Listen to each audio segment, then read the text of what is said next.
Sir ఇప్పుడు YCP నాయకులు ఎక్కడ తిరగకూడదనేలాగా టీడీపీ నాయకులు వ్యవహరిస్తున్నారు. ఈరోజు మాజీ ఎంపీ గడ్డప్ప ఇంటికి వెళ్ళిన మిథున్ రెడ్డి మీద కూడా దాడి చేసిన ప్రయత్నం చేశారు. దీన్ని ఎలా చూస్తారు? అసలు ఇదెక్కడి విధానాలు ఆంధ్ర రాష్ట్ర ప్రజలకి కొత్తగా పరిచయం చేస్తున్నారు.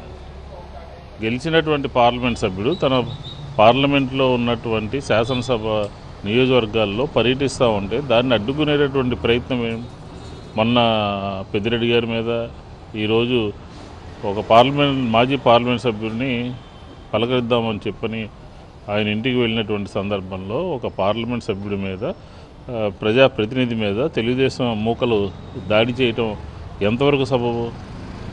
అసలు ఇది ఎక్కడికి పోతుంది? ఆంధ్రప్రదేశ్ ఒక బీహార్గా మార్చేశారు ఆల్రెడీ. ఇప్పటికే ఎక్కడ రాజ్యాంగబద్ధంగా పరిపాలన చేయాల్సినటువంటి ప్రభుత్వము ప్రజలు ఎన్నుకున్నటువంటి అవసరాలు విధానాలని పక్కన పెట్టేసి ఇతర రాజకీయ పార్టీల్లో ఉన్నటువంటి నాయకులందరి మీద కూడా దాడులు చేయటము, లేకపోతే మానభంగాలు, హత్యలు, అసలు ఆంధ్ర రాష్ట్రం అట్టుడికిపోతూ ఉంది. శాంతి భద్రతల సమస్య.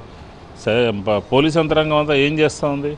రాత్రి మర్డర్ జరిగితే రాజకీయంగా దానికి సంబంధం లేదు అని చెప్పే స్థాయికి దిగజారిపోయారని అంటే అసలు ఆంధ్రప్రదేశ్లో శాంతి భద్రతలు ఉన్నాయా? ఎందుకుని ముట్టడి చేసి కొట్టాల్సినటువంటి అవసరమే ఉంది? రాళ్ల దాడి చేయాల్సిన అవసరమే ఉంది? పోలీసులు కాల్పులు జరపాల్సినటువంటి అవసరం ఎందుకు వచ్చింది? ఏంటి?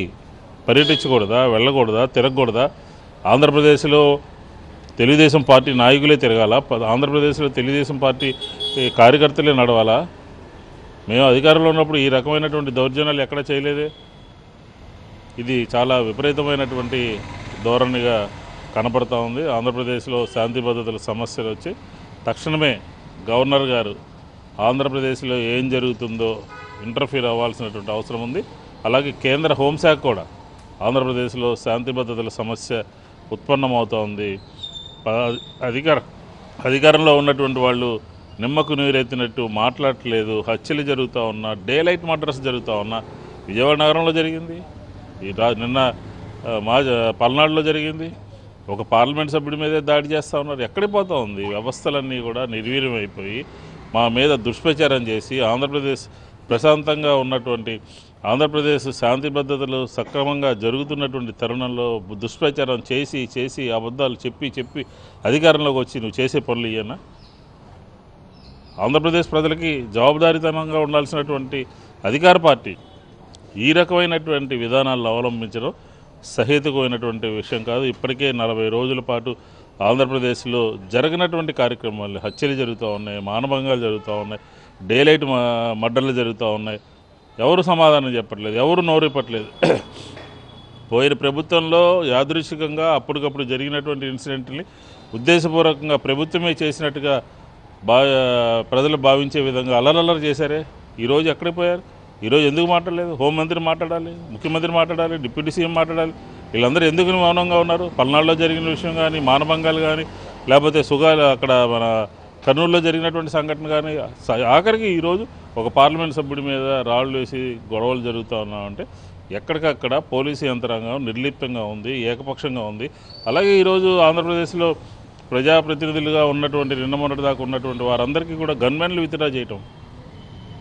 విత్డ్రా చేసి శాంతి భద్రతలకు మీరే ఆస్కారం ఏర్పడే విధంగా చేరి సరైనటువంటి విధానం కాదు.